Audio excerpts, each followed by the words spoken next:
Far more than we're inclined to accept and sometimes even realize, we are creatures of mood. That is, our sense of our value as human beings is prone to extraordinary fluctuation. At times, we know how to tolerate ourselves. The future seems benevolent. We can bear who we are in the eyes of others, and we can forgive ourselves for the desperate errors of the past. And then, at other points, the mood dips, and we lament most of what we've ever done. We see ourselves as natural targets for contempt. We feel undeserving, guilty, weak, and headed for retribution and disaster. But it can be very hard to grasp what causes our moods to shift. A day that started with energy and hope can, by lunchtime, end up mired in self-hatred and tearfulness. A sure sense that we've finally turned the corner and are on the way to better things can be replaced at speed by an alternative certainty that we are a cosmic error. We cannot, it appears, ever prevent our moods from being subject to change. But what is open to us all is to learn how to manage the change more effectively, so that our downturns can be ever so slightly more gentle, our sadness more containable, and our inconstancy less shameful in our eyes.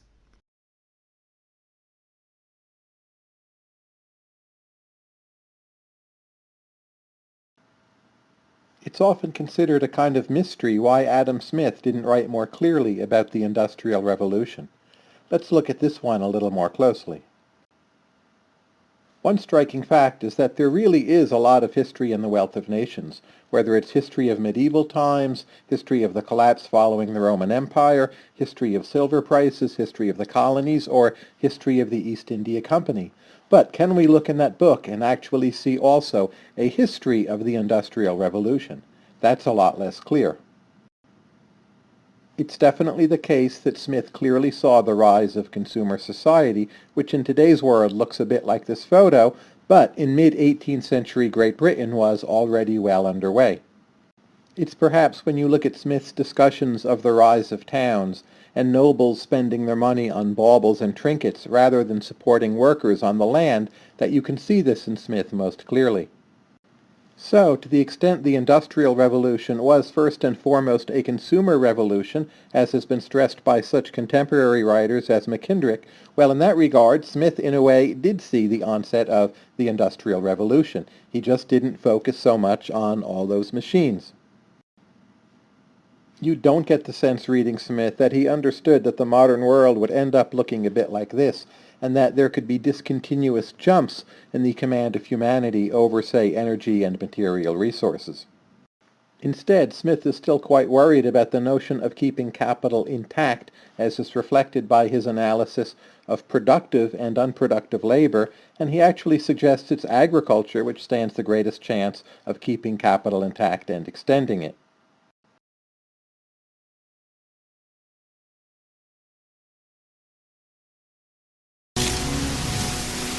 Sea levels are rising, and the consequences could be huge. By the end of this century, areas that currently flood once every 100 years could start to flood several times every year. The rising sea is the sleeping giant of climate change. Climates may change, you might have more drought, you might have more rain, but I think for me the biggest issue, the biggest concern is what will sea level do in the coming centuries. Unfortunately, many of the megacities in the world, and that also applies to the larger cities in Australia, has been built in low-lying areas. That means much of the world's population will eventually have to deal with sea level rise.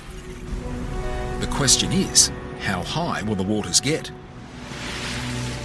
Well, we go to the remote northwest of Australia and make a disturbing discovery. According to this geologist's work, sea levels could ultimately go up by a staggering 9 metres.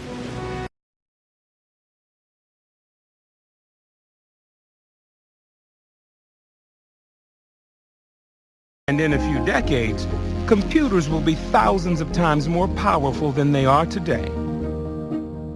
Already, computers use artificial intelligence to easily beat the world's greatest chess masters, recognize faces, understand spoken language, and even compose music. They can do many of the things that we've always thought made us human, and that threatens many of the jobs we've always thought were secure. Take driving a vehicle, which is one of the top jobs in most states in America. With driverless cars already on public roads, millions of truck drivers, bus drivers, and taxi drivers may soon find themselves obsolete. In hospitals, hundreds of thousands of jobs are on the line as computers learn to analyze CAT scans and biopsies, deliver low-level anesthesia, and even do surgical procedures. And in restaurants, hundreds of thousands of cooks may be replaced in the coming decades by machines that can follow recipes perfectly without ever taking a sick day or a smoke break. An Oxford University study predicts that within 20 years, 47% of all jobs are at risk of being replaced by technology. That's over 70 million people.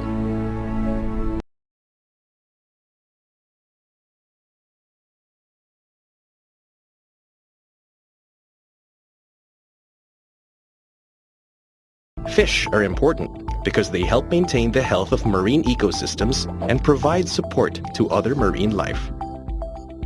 They are an important part of the food web because they are predators to smaller organisms and prey to marine mammals and seabirds. Globally, they also support humans. About 80 million tons of fish are harvested annually. This volume is enough to feed all Filipinos with their annual fish consumption for 20 years.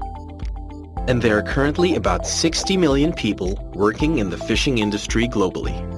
But on a global scale, 33% of fisheries are overfished, meaning too many fish are being harvested. This may cause fish populations to become depleted and not able to recover. 67% are fully exploited, meaning additional fishing effort could lead to the fisheries collapse. Only 10% have room to grow. With just 10% of the fisheries having room to grow, we might experience a global fishing crisis.